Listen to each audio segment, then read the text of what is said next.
He was hunted, exiled, and marked for death.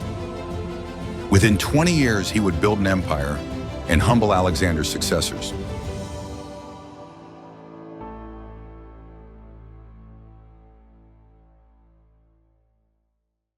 Imagine the greatest undefeated warrior, the Greek emperor Alexander the Great, who conquered a vast empire stretching from Greece and Egypt across the Middle East, Syria, Persia, Mesopotamia.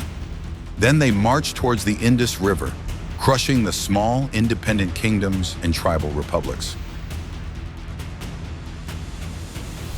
When the troops reached the Indus River, reports arrived of the Nanda army stating the army of 200,000 infantry, 80,000 cavalry, and most terrifyingly, a force of 6,000 war elephants.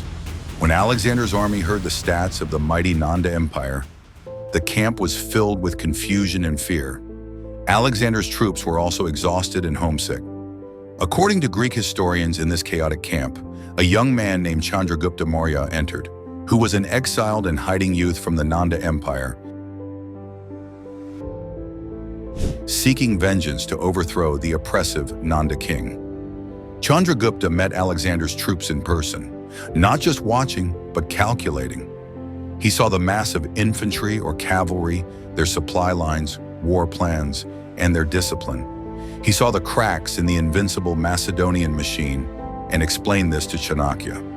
After a week of plans, Alexander's troops refused to obey authority at the Arthashastra River, now known as the Bees River, and he eventually withdrew, leaving behind provinces governed by Greeks.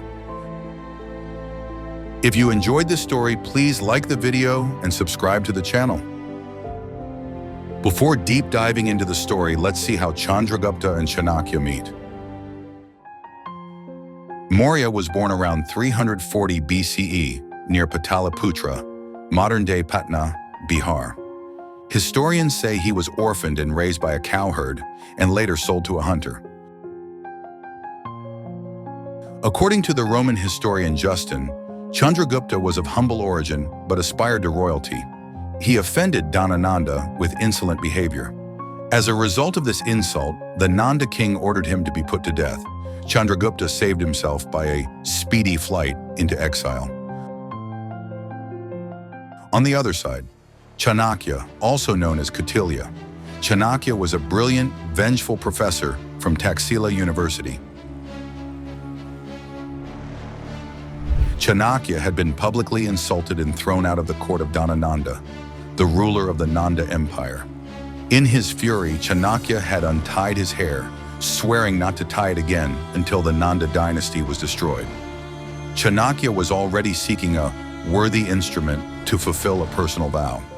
When Chanakya was walking in the street of Takshashila, he saw a few kids playing a judgment mock trial game.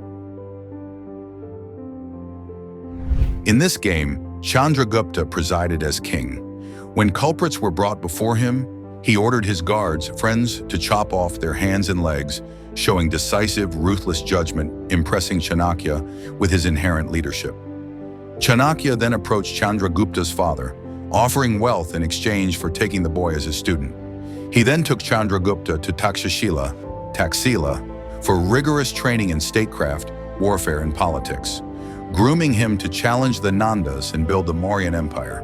Together, they didn't just fight a war, they engineered a state. While Chandragupta recruited an army of mercenaries and local tribes, Chanakya used a network of spies against the Nanda dynasty and wrote the code for their empire. Chanakya's spy network was so impressive, and the world has followed to this day. 1. The Samstha, stationary agents. 2. The Sanchara, wandering agents. The Samstha, stationary agents. These agents were based in specific locations, often living under deep cover for years to gather local intelligence. Kapatika. Sharp students or apprentices who observed the conduct of officials. Udasthita. Former ascetics or monks who managed monasteries that actually served as hubs for intelligence and logistics. Grihapatika. Agents posing as farmers who lived in villages to monitor the mood of the peasantry. Vaidahaka. Agents posing as merchants or traders to keep an eye on the markets and economic activities. Tapasa, hermits, or holy men who gained the trust of the public to hear their secrets and grievances. 2. The Sanchara, wandering agents. These were mobile agents who moved across borders and through different social circles.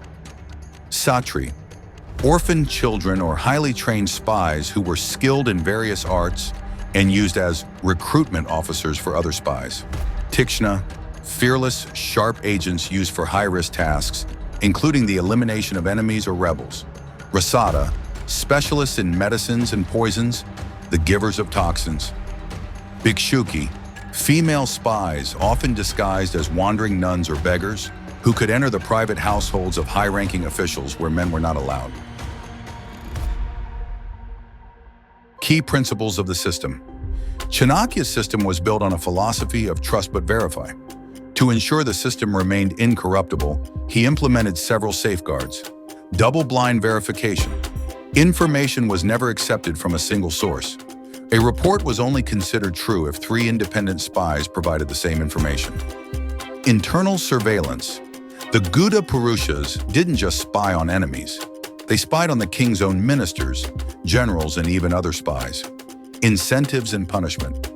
Spies were handsomely rewarded for accurate intelligence, but faced severe penalties for providing false reports. Alexander's death in 323 BC led to a breakdown of Greek authority. Following Alexander's departure, Chandragupta used the very tactics he had observed. He recruited the fierce tribes of the northwest, the same ones Alexander had fought, and formed a coalition. While Alexander's dream was to include India in a Greek empire, his campaign unintentionally provided Chandragupta with the military inspiration and the political opening to unite India under a single, indigenous banner for the first time in history.